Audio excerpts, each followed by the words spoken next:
So 5 things you can do to increase how much energy you have. There's going to be some problems here because every time someone comes in the room, I have to stop the slideshow. I don't know what's wrong. Technology. It's great, isn't it? So this is talking about 5 things you can do to increase how much energy you have. Typically, these types of webinars and infographics and so on that you see on social media, they often talk about various things like stopping drinking caffeine and many other things. I've tried to go for some things that maybe that aren't often talked about. I mean, I've said 5 things. There could have been 100 things. I was really trying to think, well, what do I narrow it down to? Because there's so many things that we can do to increase how much energy we have. Right, I'm gonna have to stop it again as we let people in.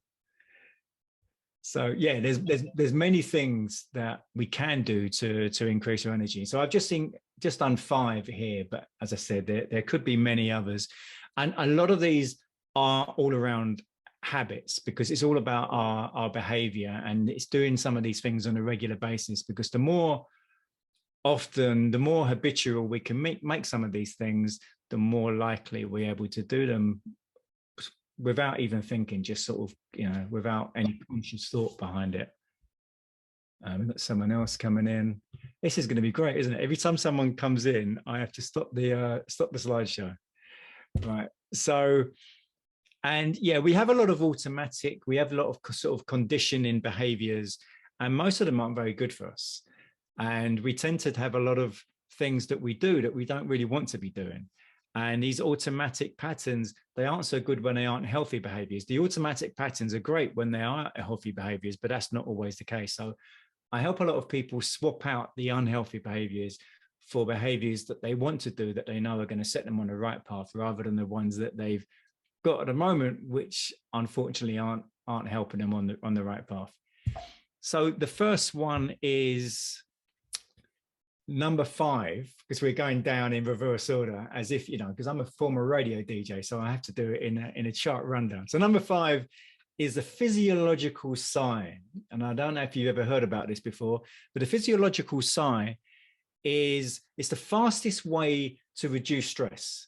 It's been proven it's the fastest way there is to reduce stress. If you're ever in a really stressful situation and you just want to calm down, this is the way to do it. So the physiological sigh, it's where you take 2 in-breaths, 2 quick in-breaths, and then a long exhale. So it kind of goes like this. So you go, and a nice long exhale. And so the first inhale is almost full, and then it's another small inhale on top. So you might want to do it for your mouth or for your nose. So it kind of goes, and it's just the second one is just a very short inhale. Let me just stop this again as we let more people in. And then so it's an inhale and then another short inhale, and then we want a much longer exhale. And as I say, it's the fastest way to reduce stress, because you can't use your mind to control your mind. When you're in a stressful situation, you need to use the body to control your mind. So using the breath is one of the best ways to control when you're kind of getting too stressed, when you're running out, getting a bit too overcome by stress, I suppose you could say. So when you inhale, the heart speeds up, and when you exhale, the heart slows down. So that's why we're doing a much longer exhale than we are inhale. So it's, as I said, so once again, I just repeat it. It's a, or maybe the exhale you can do for your mouth. So you might go, and it's a nice long exhale. And if you have problems trying to get to sleep, or if you wake up in the middle of the night and you're trying to get back to sleep, this is a great way of getting to sleep or getting back to sleep. So as you're lying there, rather than just sort of stressing, and some people think that we're often giving this a lot of misinformation, and there's so much stress put on us by what we're supposed to do and how we're supposed to sleep, for example. There's no law, there's no rule saying that we have to sleep 8 hours straight. And I know many people don't sleep 8 hours anyway. But when we think that we have to sleep 8 hours straight, it puts more stress on us if we wake up in the middle of the night, if we wake up after 2 or 3 hours or 5 hours or whatever, if we have to go to the toilet in the middle of the night.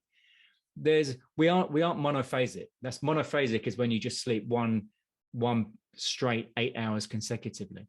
We are more, it's not unusual for people to have 2 sessions of sleep. So you wake up and you go to toilet or whatever, and maybe you are awake for half an hour. It's not a big deal. The worst thing you can do is stress about it, because then that makes it much harder to get back to sleep.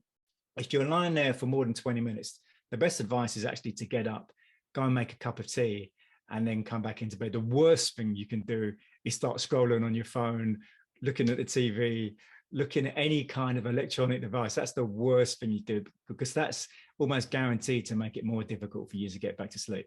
But a physiological sigh is a great way of getting to sleep, getting back to sleep, reducing stress. And you may feel, well, how's that going to help my energy? Stress really depletes your energy. So the more that we can reduce stress, the more it's going to help our energy. And the better sleep that we get, both in quantity and in quality, again, that's going to help with energy massively. So number 5 on this hit parade is the physiological sigh. So number 4 is humming. And this isn't about when you've been out running and you don't bother having a shower. This is humming when you're humming through your nose. And so it's kind of like along the lines of almost like, the yogis, when they're sitting in their sort of cross-legged lotus position, they're meditating and they're going om. And when you hum and you're making it just through your nose, and so you've got your mouth closed and you're humming through your nose, sort of like the sound, this vibration around the nasal cavity, it creates a lot of nitric oxide around here, around your nasal cavities. And nitric oxide opens up the airways. And so it means we get much better oxygenation down into our lungs. So it helps with the gas exchange between the oxygen and the carbon dioxide. And so the better oxygenation, again, is great for energy. So humming, you can do it. You don't have to meditate. If you do meditate, it's a useful thing to add into your meditation.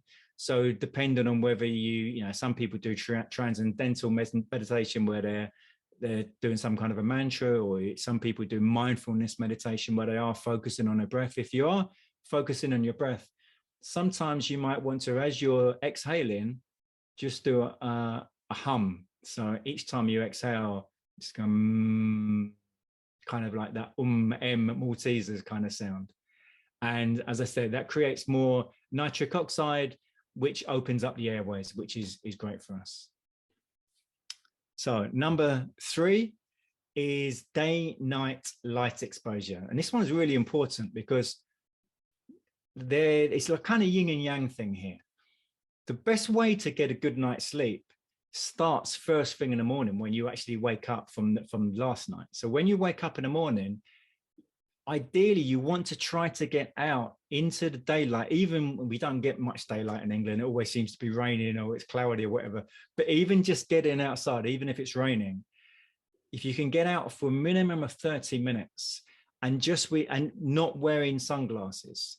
You don't need to be looking into the sun, but our pineal glands, which is in the back of our eyes, we need that sun exposure because it starts helping building some of the chemicals needed to help us get to sleep at night. So if we can get out for 30 minutes, just have a walk, or even just sit in the garden, or if you've got if you can just get outside in daylight early in the morning, ideally within the first half hour of waking up. It's not always possible for everyone, obviously, but the earlier you can get out, the better your sleep is going to be when you go to bed later that night.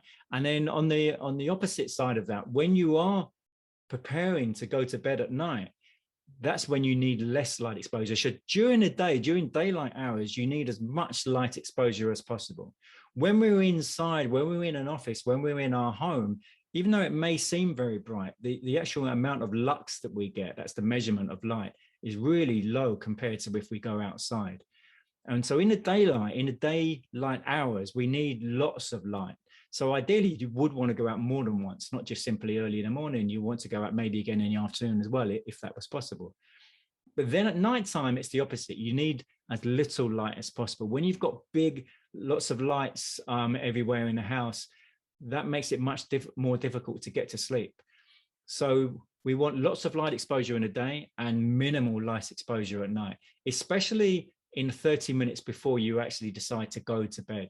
So in that 30 minutes, in an ideal world, you would switch off all the electronic devices, turn off the TV, turn off your phone, or if you can put your phone or any tablets or computers, laptops on some kind of setting where like there's a Flux app, which you can download for Windows or for Macs or for your phone as well, which cuts out a lot of the blue light, a lot of the light that really kind of plays havoc with us getting to sleep. Again, in an ideal world, if this is possible, it's not possible for everyone, you'd want to have as little light as possible and just kind of be just sitting there. It's an ideal time for meditation or just simply for relaxation, and maybe just some candlelight, or if you've got like a red bulb or something. And the darker you can have, you don't want to be in pitch black, but the darker you can have the room for, as I said, around about 30 minutes, the better sleep quality you're going to have, the better you're going to probably fall asleep quicker, but you're also going to, as well as falling asleep quicker, you're also going to get better sleep quality. So it won't just be sleep quantity, but sleep quality you're going to improve as well. So that's the light exposure for day and night. So number 2 is taping your mouth. And this one might sound a little bit strange. Many people breathe through their mouth all day and all night. And if you're breathing through your mouth at night, this causes many different problems. One of the problems this causes is that you wake up dehydrated. If you ever wake up and your mouth is really dry, that's a sure sign that you are breathing through your mouth, because each time you exhale, there's water vapor escaping through the mouth. And that's the reason why people often wake up dehydrated, or they wake up with their mouth really dry, because they've been sleeping with their mouth open all night. And then that obviously, that leads to snoring and to sleep apnea and many other conditions. So one of the ways that you can stop yourself mouth breathing when you're asleep is just getting some cheap micropore tape. So this is tape that you just put over like a plaster or something. And I've been doing this now for about 4 years. Every single night when I go to bed, I just tear up a piece of this and just simply do that. And it's not restrictive in any way. If I was to sneeze, that would come off. But just having it there, it stops me breathing through my mouth. It forces me to breathe through my nose. And when you breathe through your nose, you actually get better quality sleep. When you breathe through your mouth, our nose has got many filters. We are supposed to breathe through our nose, not through our mouth. When we breathe through our mouth, any bacteria or viruses that we inhale just go straight into our system. They're not filtered out at all. Whereas when we breathe through our nose, there's all sorts of filtration in there, and it's much harder for bacteria or virus to get into us when we are nose breathing. And there's also nitric oxide, as I mentioned before with the humming. Nitric oxide also is a great way to combat viruses and bacteria pathogens as well. So mouth breathing, it's not a great thing to be doing really, and as I said, it leads to snoring and all sorts of things. So if you can stop yourself breathing through your mouth, this is one of the great ways of stopping yourself breathing through your mouth. You just simply put a little bit of tape on, and that forces you to adapt. It might be difficult for the first couple of nights you try to do it, because if you're used to always breathing through your mouth, it might feel a little bit strange having that tape in your mouth. So what some people do is, to get themselves used to it, say when they're watching TV at night, they just put it on for 10 minutes just to get used to that feeling. And then maybe the next night they put it on for half an hour. And once after 10 minutes, they're not even aware it's on, because you're not conscious about it anymore. The reason why it feels uncomfortable often at first is simply because you're just so conscious of having this thing on your mouth. But once you're not conscious of it anymore, it feels fine. And then once you start putting that on your mouth at night, most people find they get much better sleep because they are not breathing through their mouth. And so they're not feeling so dehydrated. They're increasing the nitric oxide, as I said, because by breathing through your nose, you're going to increase the amount, even if you're not humming, just simply breathing through your nose increases the amount of nitric oxide that you get down into your airways. So that's number 2, is taping your mouth. And number one is sleep hygiene. And sleep hygiene can include so many different things. So sleep hygiene is about, it's about not having bright lights at night, like I was just talking about just then. It's about not eating too late. Ideally, you don't want to be eating within 3 hours of going to bed. So if your last meal is at 8 o'clock and you go to bed at 10 o'clock, you could have some digestive issues and all sorts of it. You're going to make it more difficult to get a good quality sleep if you're eating within 2 hours of going to sleep. So ideally, if you're going to bed at, say, 10, you don't want to be eating after 7. That doesn't mean starting your meal at 7. That means finishing your meal by 7 if you're going to be going to bed by 10. But ideally, if you can eat at 6 and then you're going to bed at 10, you've got a nice 4-hour window there for the food to be digested. And so you can get a much better, again, quality and quantity of sleep. Other things for sleep hygiene is stimulants such as caffeine. Caffeine has a half-life of 7 hours. So if you drink coffee at 6, 7 o'clock at night and you're going to bed at 10 o'clock at night, that caffeine is still in your system, which causes all sorts of issues. And some people say, oh, it's no problem, I can still get to sleep easily when I've had a coffee. But they're affecting the quality of their sleep greatly. You're reducing the amount of REM sleep and the amount of deep sleep that you're getting. And so when you're waking up in the morning, many times people who are drinking coffee late at night, they feel groggy in the morning. They don't feel energized. And then they need another coffee because they're not feeling great. And it just gets in this endless cycle. So ideally, you wouldn't really want to be drinking coffee after around 2 o'clock in the afternoon if you're a coffee drinker. And I know for some people that's like heresy. There's no way that's going to happen. But this is if you do want to have more energy, try not to drink coffee after 2 o'clock. If you're and if you're going to bed before 9, which I don't think probably applies to many people in here, but if you do go to bed before 9, then you probably don't want to be drinking coffee after 12 even.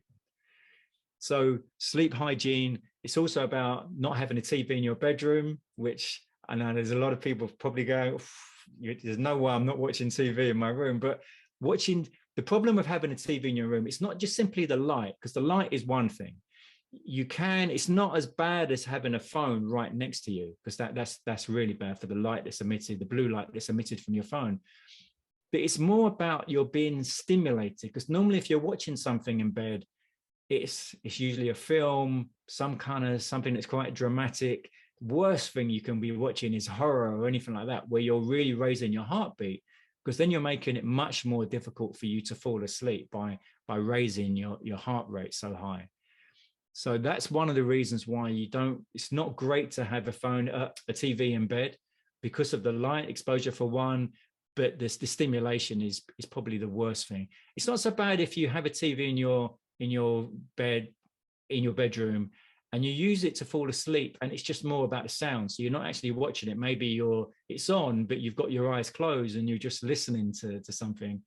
That's probably, again, as long as it's not a horror film, because the stimulation is not going to be great for you. But ideally, if you are concerned about, if you don't get good sleep, it's not a great thing to have a TV in your bedroom. And again, just as you're falling to sleep, you don't want to be on your phone ideally, because that doesn't help your sleep quality. And if you wake up in the middle of the night, as we talked about before, the worst thing you can do if you want to try and get back to sleep, worst thing you can do is look at your phone or an iPad or any kind of electronic device. So that's so that's number one, sleep hygiene. But then I've got some bonus ones as well. So play. As children, as we all know, they play far more than we do. As we get to adults, we just forget about playing and we just get very serious and boring. But play really brings zest. I mean, you think how much zest kids have and how much enjoyment they have in their lives. And typically as adults, we lose that. We don't have that. It'd be great if we can recapture that into our lives and have more play. And something to think about here with this is, look at these. I don't know if you can see these 4 quadrants. So think about what builds your energy in your work environment. Think about how much time you spend in a situation that builds your energy when you're at work. And then think about what drains your energy at work. And again, think about how much. So if you're doing something that you really dislike at work, for example, do you spend 30% of the time doing something that really drains you? And is it 70% of the time something you're doing that really builds your energy? Or is it the opposite? Is it maybe 80% you find really draining and only 20% that builds your energy? That's not a great situation to be in. And then also look at the same situation at home. How much of your time at home are you doing things that really build your energy and make you feel kind of vibrant, and you're, you know, it's not draining? Because if you're doing lots of things that really drain your energy, it's gonna make things difficult in so many ways. It's going to make things difficult for sleep, and it's probably going to make people more stressful, and many other things as well. So if you think about these 4 quadrants and thinking about your home environment and your work environment, and what does build you and what drains you in both of those 2 environments, in your home and your work environment, if you just give that some thought, and that can help you increase your energy just by thinking about things that are building and draining your energy, and trying to introduce some things that bring some fun, some play into your life. So, and if you're struggling to think of anything, well, what things did you really enjoy as a kid? Are there any things that you love to do as a kid that you would still enjoy doing now?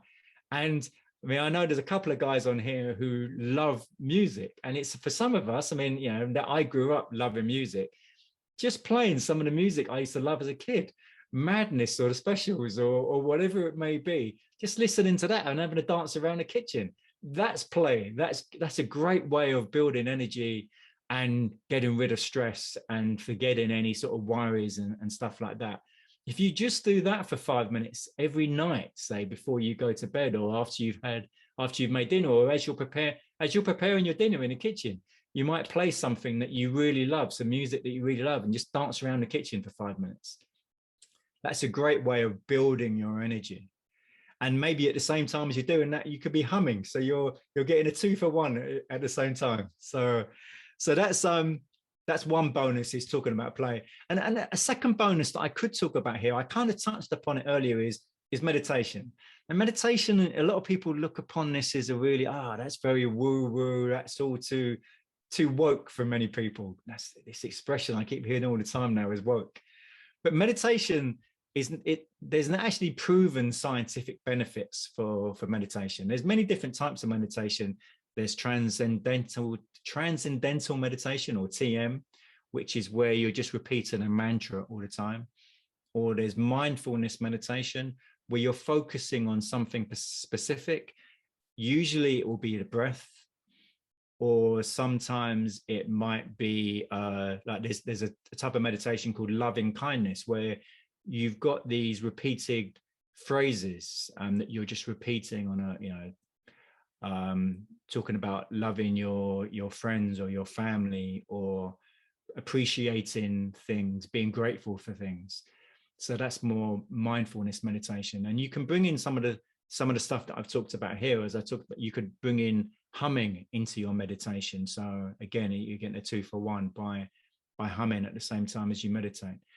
And this, it de-stresses you. It gets rid of so much stress by having a meditation practice, even if it's only for 5 minutes each night. Or if some people say to me, I really want to meditate, but I just find it a really struggle, or I can't fit it into my day. One of the best ways to make it into an habitual practice, so that you can do it all the time, on a daily habit, just make it automated, is, instead of trying to be, some people, when they decide to start meditating, they get way too ambitious, and they say, right, I'm going to do 30 minutes every day. Well, if you decided to start running, say you decided you're going to do the London Marathon next year, for example, which I don't know when it is, but say it's 8 months away. You're not going to start running 26 miles every day, are you? That's just madness. You're probably going to start running maybe just around the block at first, just down the end of the road at first, and then you're slowly going to build up. In a couple of weeks' time, maybe you're running around the block, and then maybe in a month's time you're doing 1 or 2 miles, and you're slowly building up to 2 miles, to 4 miles, to 5, to 10, and so on. Same thing with meditation. Don't start with 30 minutes, because when your motivation is high, yeah, you'll do the 30 minutes, and that may be the first day. And then the second day, maybe your motivation is not quite so high. Third day, motivation is lower, and so on and so on. And then you find it more and more difficult to do the 30 minutes. And then you feel that you failed. You feel that you've let yourself down, that you haven't done that meditation that you really promised yourself you were going to do. So the way to make yourself feel successful is to be less ambitious. Just say, right, I'm just going to do 30 seconds every day. It's almost impossible to fail at 30 seconds. And if you do 30 seconds every day for 10 days, you feel successful. But you don't have to stop at 30 seconds. You could do, say today you've got quite an easy day and you sit for 30 seconds, and then afterwards you feel, actually, I'm going to do 5 minutes today. And tomorrow you've got a really busy day, so you just do the 30 seconds. And then maybe on Wednesday, things are not quite so stressed, so you do 3 minutes maybe. But you've at least done your minimum 30 seconds, so you feel successful. And the more that you can do that, and the days that where you are really stressed and you really feel that I just don't have time, well, you've probably got enough time to do 30 seconds. And at least then you feel you haven't let yourself down. You don't feel like a failure. You've still done that minimum of 30 seconds. And then the way that you can build up to doing it for longer, for doing it to 5 minutes and 10 minutes and so on, once you're sure it's become a habit, it's habitual, it's automated, then you increase it maybe from 30 seconds to 3 minutes each day. And then once you're sure that is a habit and you're doing it without fail, even on the days when you're really busy, then you scale it up to 5 minutes and to 10 minutes and so on. And that's the best way to ingrain a habit and to scale it up, is to make it habitual first of all, and then you scale it up. But if you start on a scale that's way too ambitious, that's the way people fail. New Year's ambitions, I think the percentage is something like 80% of people fail by February on all of their New Year's resolutions, because often people do way too many resolutions for the first thing, and they're too ambitious as well with the, all these different things that they're trying to do, and they're trying to do an hour of meditation a day, and they're trying to run 10 miles a day, or whatever it is. They're just way too ambitious, and they feel like failures. And that's why a lot of people fail with things like resolutions. So the best way of trying to bring any new habit into your life is to make them tiny. So I don't know if you're familiar with a book called Tiny Habits. The tinier you can make the habit, the more chance you've got of succeeding. You just keep on repeating that habit, just making it very small to begin with. And then once you're sure it's ingrained and you're doing it on a regular basis, then you start to scale up. You get the duration you increase, or the amount of reps you increase, or the amount of miles, whatever the case may be. So that's a few things on that you can do to increase how much energy you have. If anyone's got any questions, feel free to put them through on the chat, or to unmute yourself and just to ask any questions.